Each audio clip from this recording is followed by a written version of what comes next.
¿no? Por un lado es este informe, lo tenemos aquí, el oficio 195 que ha enviado el propio Harvey Colchado a la fiscal Barreto para advertir que hay un recorte del presupuesto. No es la primera vez que Harvey Colchado advierte de esto a la fiscal superior, que es finalmente la jefa y coordinadora del equipo de fiscales contra la corrupción en el poder. Y por otro lado, la decisión de este juzgado de decir que no es competente para resolver el recurso de amparo presentado por el presidente en contra de los congresistas, en contra incluso de Eduard Málaga, por estar redactando en borrador, porque no se ha presentado aún, una tercera moción de vacancia en su contra. Nos acompaña aquí el doctor Alberto Borea para tratar de entender cuáles serían los caminos legales y primero explicarnos las reacciones del presidente que a través de sus propios abogados, los de siempre, los nuevos o de amigos, de pronto, abogados del señor Bermejo, por ejemplo,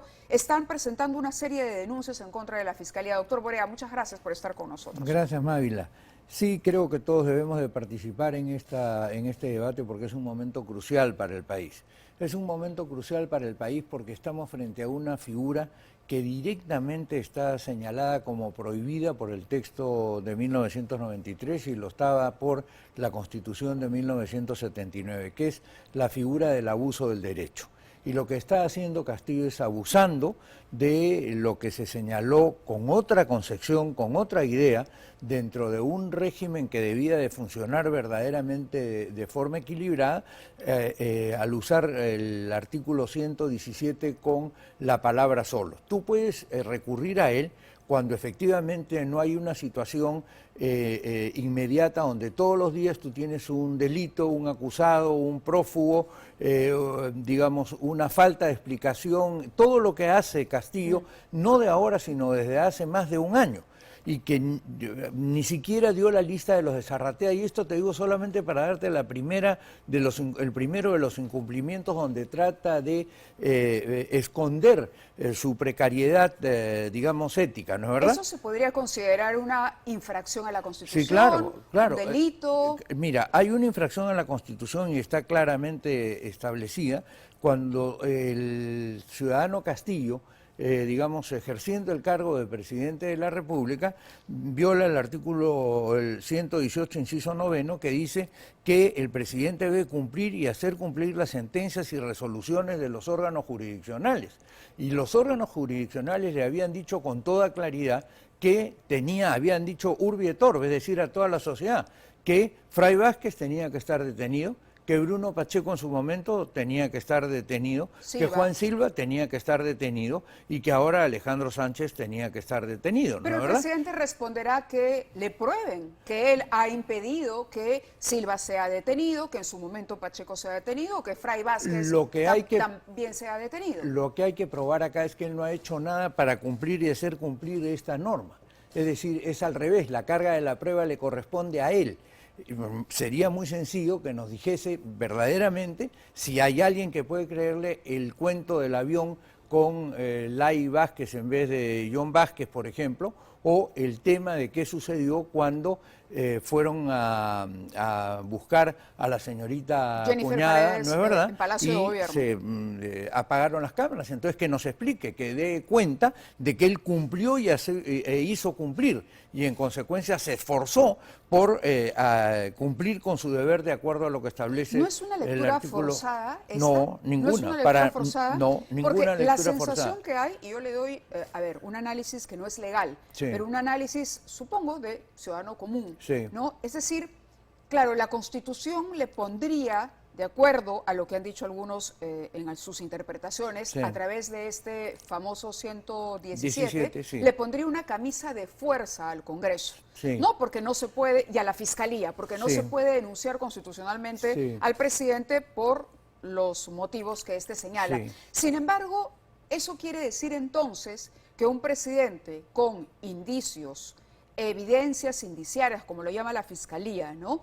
Cuando se trata de organización criminal, podría permanecer en el poder hasta el 2026, en el ejercicio de la presidencia, con la posibilidad que le da el estar sentado en Palacio de Gobierno para desaparecer pruebas, para chantajear testigos, para promover la fuga de prófugos. Es decir, que nuestra Constitución nos obliga a tener a un presidente durante los 5 años que haya incurrido en estos actos, supongamos que haya sido en flagrancia, lo que no es, pero la denuncia está bastante bien documentada. Bueno, pero mira, más que flagrancia, aquí hay un hecho sucedido desde el 28 de julio del 2021 en que él asume el poder hasta el día de hoy, como muy bien lo ha señalado la fiscal en su denuncia. En la primera parte de su denuncia está todo eso muy bien señalado.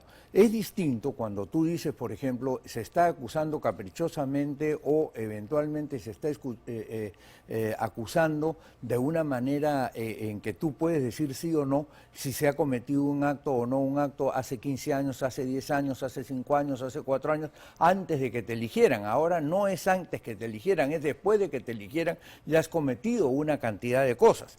Tú no puedes personificar a la nación, de acuerdo a lo que establece el artículo 110, si tú vas en contra de todos los valores que se establece, están promulgados por la Constitución y por lo que tú quieres y todo el país quiere que sea la Constitución. ¿Acaso la Constitución o el texto del 93, en todo caso, dicen que el Perú admira a los ladrones y en consecuencia quiere que haya un gran ladrón? A eso me refería con la pregunta, es decir, la Constitución no nos da salidas si tenemos un presidente, no digo Pedro Castillo, porque no voy a hacer un comentario sobre una sentencia que no está, pero un presidente, por ejemplo, que de pronto coja un arma y le dispare a una persona y mate a alguien, tenemos que esperar a que termine el mandato ese presidente o que claramente robe dinero del Estado.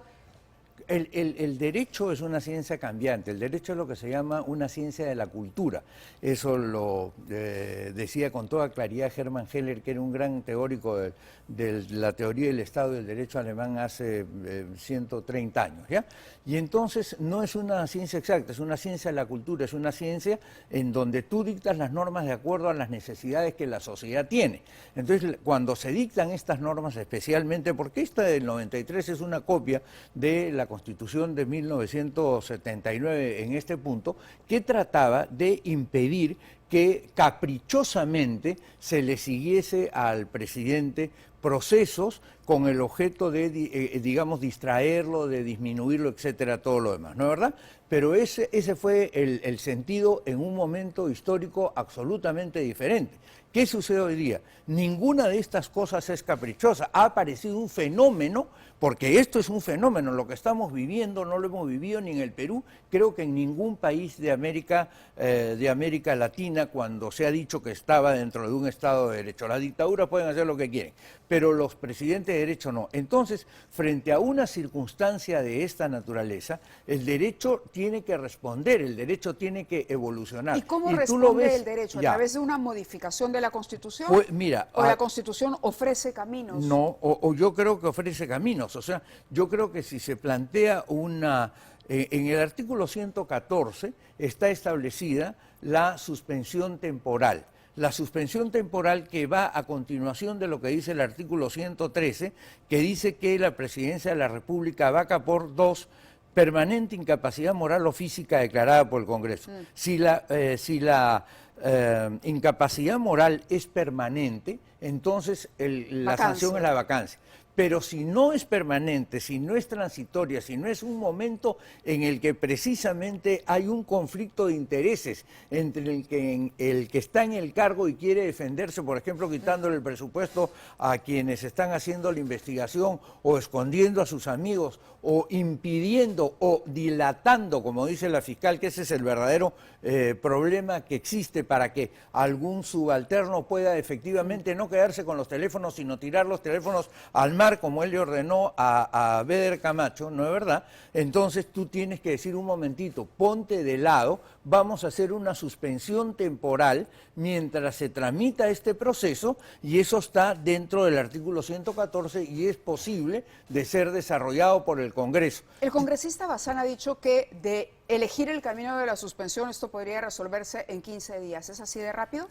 Mira, yo no estoy al tanto en este momento de los tiempos de los trámites parlamentarios, pero que es un principio que se puede aplicar y supongo yo que de manera rápida en la medida en que la mayoría del Congreso sí aprobaría digamos, las normas procedimentales que permitan que este artículo 114 efectivamente pueda, digamos, cumplirse, es decir, satisfacerse la necesidad. ¿Por qué se creó el artículo 114? Porque puede haber una incapacidad moral permanente, pero puede haber una incapacidad en este momento moral, digamos, transitoria. Si le entiendo bien, déjame explicarte, favor. cuando tú vas a una corte y resulta que el juez es amigo, es, digamos, pariente, tiene algún interés con la causa, entonces lo que hace el juez es retirarse y se nombra un juez suplente para que el juez suplente, digamos, participe en el juicio.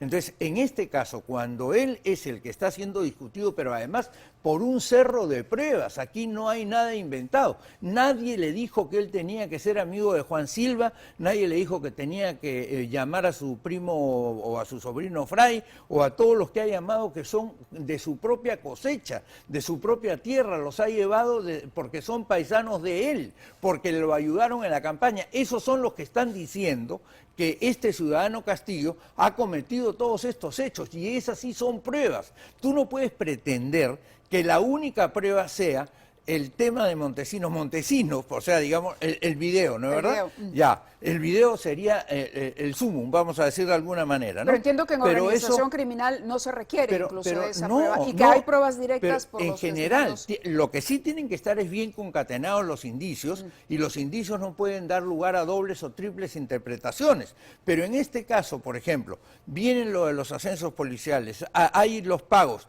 y resulta que ascienden los que eventualmente estuvieron en la cola, o en el caso de los el nombramiento de Chávez en Perú, por ejemplo. Exactamente. Donde hay tres versiones que señalan exactamente lo mismo. El lugar, la hora, los concurrentes a la reunión y la designación se concreta. Lo que finalmente. tú a veces no puedes, y antes se decía, es testius unius, testius nullius. O sea, cuando hay un solo testigo, entonces el testimonio no vale. Pero para empezar, hoy día el testimonio vale además porque son muchos testigos que coinciden en lo mismo, y que eventualmente los resultados que se han visto como consecuencia de esas conversaciones que se tuvieron en un tiempo determinado, dieron, por ejemplo, en que se le otorgara el puente Tarata a Pedro Pérez, la concesión de petróleo a Juan Jiménez, y etcétera, etcétera. Sí, ¿te das cuenta? Sí. Cada uno de los actos que se han dicho que pasaron, pasaron, por Permítame supuesto. interrumpirlo en dos puntos. Sí. En dos puntos. Uno, el presidente entonces sería suspendido para que las investigaciones continuaran. Digamos, en ese escenario. Las investigaciones continúan. Si al final de las investigaciones, se cae la denuncia fiscal, el presidente deja de estar suspendido. Sí, y regresa. En ese tiempo, ¿la señora Boluarte asumiría la presidencia? ¿Le correspondería a ella hacerlo? Bueno, ella es la vicepresidenta. O sea, en consecuencia, en este momento ella asumiría ella la tendría que ser. Y la otra pregunta que quería formularle era más bien pedirle un comentario sobre lo que ha dicho Aníbal Torres el día de hoy. Aníbal Torres ha cuestionado ya no solamente a la fiscal de la Nación, Patricia Benavides, sino ha pedido una suerte de reingeniería de todo el sistema judicial. Vamos a escuchar al presidente del Consejo de Ministros.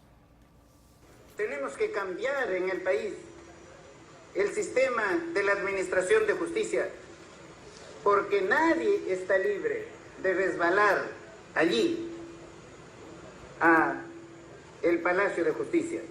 Nadie. Entonces queremos que allí existan jueces honestos, decentes, transparentes, no jueces que han criminalizado a la política, que con simples indicios, no con pruebas directas, para investigar primero detiene a la persona. No, eso no es civilizado. Primero se investiga, y si hay responsabilidad, se detiene, pero no al contrario. Declaraciones del señor Torres. Bueno, de lo que yo he leído, la Fiscalía ha hecho un trabajo bastante largo y bastante minucioso. Entonces no es verdad lo que está diciendo Torres. no es que sin ninguna prueba se procede a la detención preliminar, sino que eventualmente, habiendo todo un cúmulo de pruebas, un cúmulo de declaraciones concurrentes, un cúmulo de hechos que efectivamente te hacen sentir o te hacen sentido de que esas declaraciones son efectivamente verdad, te dicen muy bien, vamos a investigarlo bien a esta persona y vamos a evitar que se fugue, punto número uno, como en para efecto garantizar ha la pasado. investigación. Así Para es. garantizar Y la para investigación. evitar que, y lo dice claramente la fiscal, para evitar que las pruebas se evaporen. Claro, ese es un punto muy importante y lo decía el fiscal coordinador de los equipos anticorrupción, el señor Chávez Cotrina, lo Que es muy escuchaba. claro, es muy claro. Él decía, de las 375 páginas que tiene la denuncia, el 70% son documentos, Sí. no son dichos, son documentos que corroboran los dichos, por un lado. Y luego decía, si el delito que se atribuye es organización criminal, se requiere, es suficiente una prueba indiciaria. Y que aquí incluso hay pruebas indiciarias y dice hay elementos de prueba directos, dice, que van más allá de lo que se requiere para continuar la investigación. Ya. Es decir, la Fiscalía ha llegado hasta donde puede llegar por tratarse precisamente del presidente de la República. Entonces hoy le toca decirle al Congreso, dame una alternativa para continuar, porque estas son las evidencias. Y si en caso, es más, Chávez Cotrina fue más allá, dijo, si la fiscal no denunciaba, podría haber incurrido ella en el delito de omisión de funciones o de encubrimiento personal. Teniendo la información que tenía y guardando silencio, la fiscal se convertía automáticamente en una fiscal que no hacía su trabajo o que incluso era cómplice del investigado, en Así este es. caso Pedro Castillo. Fíjate tú que el tema de la organización criminal ha cambiado el derecho en todo el mundo. Es decir, no solamente a partir de Italia y de los Manipuliti, sino en general, todo el mundo ha empezado a luchar contra la organización criminal. Es cierto que por eso, solo para los casos de organización criminal, se establecen normas efectivamente de investigación que tienen un estándar distinto. Eso está en la Convención de Palermo y está en la Ley 30777 o 30007, no me acuerdo bien de la norma, ¿ya? En el Perú. Pero solo para eso, lo que haría muy mal un juez y estaría actuando contra el derecho es si esas normas las pone, por ejemplo, en el caso de un delito que se ha cometido por dos personas, eventualmente, y no forman parte de una acusación criminal. Claro. Ahí sí estaría ese juez prevaricando, pero no cuando, enfrentando lo que se ha calificado con pruebas, con indicios efectivamente creíbles como organización criminal que están señalados desde el poder, además, desde el ejercicio del poder, entonces ellos proceden Doctor, a la doctor, detención. tengo que irme al Congreso un momento, que está con nosotros después de escuchar al nuevo abogado del presidente, Ananías Narro.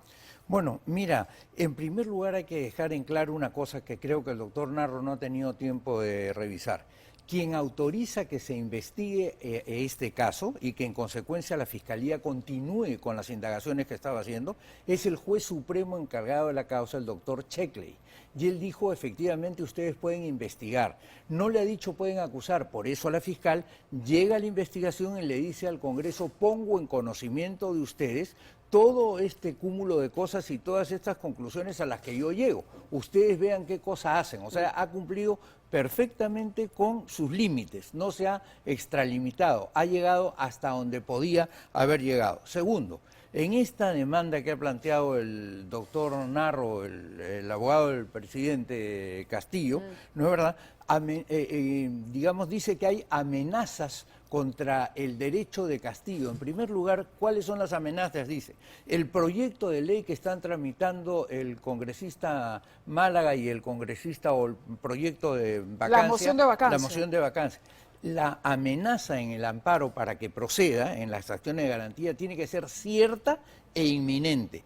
¿Cómo puede ser cierta un pedido que recién se está planteando y no saben si va a alcanzar el número de firmas o no, y si va a salir a favor o si va a salir en contra? Entonces eso es ir en contra de los principios básicos Pero de eso la acción de demostraría un garantía. desconocimiento absoluto de la Bueno, norma. tan desconocimiento que ha presentado en primera instancia una demanda que se tiene que presentar en segunda instancia desde que apareció el nuevo Código Procesal Constitucional.